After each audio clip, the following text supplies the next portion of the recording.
Hello and welcome to my case study presentation on the Thomas Green case study. My name is Zach Schlein, and I will be the consultant who gathers lessons learned from the resignation of Thomas Green from 2008. Following Thomas Green's resignation, Dynamic Display's top executives were concerned with the travel and hospitality division. They asked Shannon McDonald, the travel division VP, what had happened. Frank Davis had been moved to a special project, and Thomas Green left the company. The executives of Dynamic Displays have hired me to evaluate what had happened, so this does not happen again in the future. My task is to lay out a plan. I took different chapters from the Williams text and overlaid it with the case to try to figure out what's the best approach for organizational change. In addition, I interviewed McDonald, Green, and Davis to hear their perspectives on what had happened. They also sent me correspondence between one another. Based on the Williams text and the Green case, I will make a series of recommendations for the executives. My first recommendation is to look and examine how employees have been communicating with one another. I will go into detail in what that needs to be altered to prevent the disastrous situation from happening again. My second recommendation is that Dynamic Displays implement coaching, skills development, and 360-degree feedback reports. My third recommendation is how to implement organization-wide communication. And my fourth recommendation is to implement integrative conflict resolution. My first recommendation is to alter how Dynamic Displays employees communicate with one another. There are a variety of communication skills that I would recommend to be learned by all of Dynamic Display's employees and managers. For example, active and empathetic listening are extremely important. I believe these are the pillars to establish effective communication. I'll go into detail about each one and how they can be used to prevent a situation like Green's from happening again. To start, communication is the process of transmitting information from one person or place to another. Following my interview with Davis, it was apparent from the text that Davis uses self-serving bias. Self-serving bias is a tendency to overestimate our value by attributing successes to ourselves and attributing failures to others or the environment. In general, people have a need to maintain a positive self-image. Davis acted with self-serving bias. Green complained to me that Davis inflated his company reports as well as his self-image. For instance, Davis did not communicate well with Green. Davis became defensive when Green mentioned that the reports were inaccurate.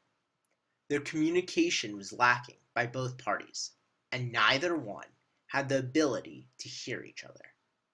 I will speak further about communication later in my report. I was also very disappointed to learn that both Green and Davis used destructive feedback. In regards to McDonald, I would have liked to see her take a larger leadership role. She spoke to Green and Davis individually and often through email, a poor way to communicate, as witnessed in the text. A better approach would have been for her to mediate the situation by setting up a meeting between Davis, Green, and herself. There is a lack of communication from all three parties. A lack of active listening explained in the text is evident in the case. Active listening assumes half the responsibility for successful communication by actively giving the speakers non-judgmental feedback. This shows you've accurately heard what he or she had said. If she actively listened, She may have understood both individuals' points of view. She may have understood Green's point of view regarding how Davis inflates his projections.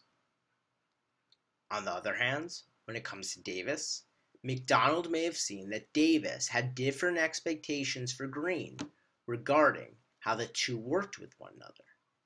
There are several strategies that can help you become a better active listener. First, clarify responses. You can do this by asking the speaker to explain confusing statements. For example, you can say, "Could you please explain that again?" Or "I don't understand what you mean." Second, when there are natural breaks in the speaker's delivery, you can use this time to paraphrase or summarize what has been said. Paraphrasing is restating what has been said in your own words, while summarizing is reviewing the speaker's main points or emotions. For example, "What you're really saying is," or "to recap what you've said." Another approach to good communication is the use of empathetic listening. This means understanding the speaker's perspective and personal frame of reference, and giving feedback that conveys that understanding to the speaker. This helps build trust with one another. The key to being a more empathetic listener is to show your desire to understand and to reflect people's feelings. In my opinion, I would like dynamic displays to undergo some leadership training and to focus on active and empathetic listening for its employees. This will mitigate an issue similar to what we are witnessing today. My second recommendation is to implement coaching, skills development, and 360-degree feedback reports. Coaching is communicating with someone for the direct purpose of improving the person's on-the-job performance or behavior. Speaking to McDonald, it was apparent that she did not coach Green. I would like to see management utilize this skill in the future. Another option for dynamic displays is to hire a business coach to help employees like Green and teach managers how to coach. When McDonald initially spoke to Green, she did point out that he lacked managerial experience. However, she did not instruct Green on how to acquire these skills. I would like dynamic displays to offer training and skills development so employees like Green can become proficient in the skills that they are currently lacking, a noted strategy found in the textbook. However, before offering training and skills development to the entire company, I would like to see 360-degree feedback reports. This is a performance appraisal process in which feedback is obtained from the boss, subordinates, peers, coworkers, and the employees themselves. In my opinion, this is the best type of appraisal, since everyone is offering feedback, as opposed to managers only offering feedback to employees. This will create a more cohesive organization and allow everyone's voice to be heard. Through my interview with Green, he felt he was not heard, nor trained properly to succeed in his job. Dynamic Display's travel and hospitality division's morale is quite low. There is a lack of trust ever since Green sent out an email to the company's employees regarding inaccurate reports from Davis. I recommend that Dynamic Displays integrate organization-wide communication, which means that managers need to communicate effectively with a large number of people throughout an organization, explained by Williams. The actions you can take are to implement a company hotline, survey feedback, and establish informal meetings. I will go into detail explaining what each tactic means. Currently, your employees are in a state of organizational silence. According to Williams, It means your employees believe that telling management about their problems won't make a difference. They may be punished or even hurt for sharing. One approach we can use is to implement a company hotline.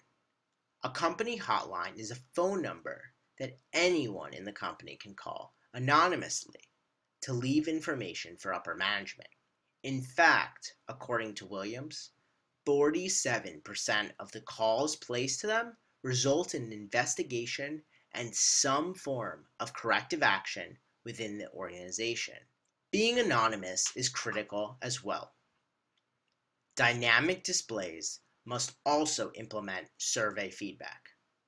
Survey feedback is information that is collected by a survey from organizational members and then compiled, disseminated, and used to develop action plans for improvement. This could have been useful and helpful for Green, and could have prevented him from taking ill-advised actions. Last of all, frequent informal meetings between top managers and lower-level employees would be extremely valuable to your organization. It is one of the best ways for top managers to hear what others think and feel. According to the text, the best way to deal with conflict is not with domination. This is where one side wins and the other side loses. Compromise, too, is not the best approach. This is where each side gives up some of what it wants. In fact, the best approach is integration. This is when two desires are integrated. This means that a solution has been found in which both desires have found a place that neither side has had to sacrifice anything. Integrative conflict resolution is to have both parties indicate their preferences, and then work together to find an alternative that meets the needs of both. Clearly, Davis and Green had a different way in approaching their work. For example, Green never informed Davis of his schedule. Green had his own reasons for not doing this. Both individuals had their own points of views of approaching their work. Retrospectively, to correct this problem, Davis would have to speak to Green to clear up any misunderstanding. However, Davis dominated the situation, and Green did not take responsibility for his actions. Communication is not easy to change within an organization. As I mentioned before, I would like your company to invest in the resources that I have suggested in order to help your employees communicate more effectively. I hope you enjoyed this presentation. If you have any questions, feel free to email me. If there are any challenges implementing my recommendations, I'd be happy to present a follow-up. Thank you very much.